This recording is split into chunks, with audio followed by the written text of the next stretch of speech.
AbiWord, tabulation. Pour insérer des tabulations dans le logiciel AbiWord, vous devez, pour commencer, aller dans le menu déroulant Format. Par la suite, vous cliquez sur l'option Tabulation. À cet endroit, vous devez indiquer quelle position. Vous devez définir les tabulations que vous désirez.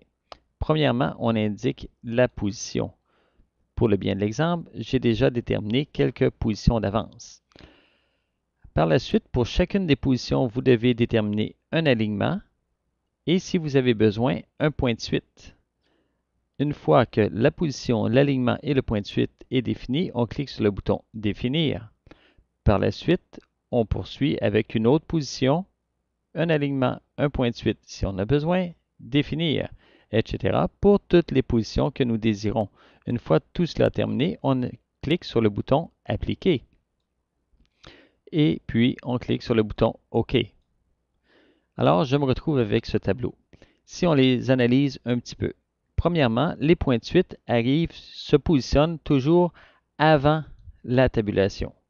Donc ici, pour la tabulation 1 cm, qui est une tabulation gauche, nous remarquons qu'elle a un effet sur les lettres et les chiffres.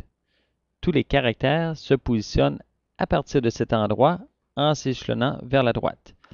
Pour la tabulation qui est à 5 cm, une tabulation centrée, elle a un effet sur tous les caractères et elle ne porte pas attention à la virgule ni au point pour un chiffre.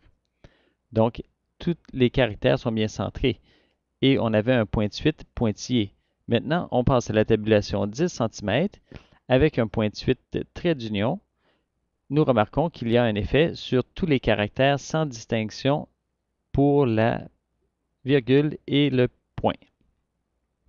La dernière tabulation, la tabulation décimale que nous avons placée à 15 cm, nous remarquons que les lettres s'alignent comme si c'était un alignement droit.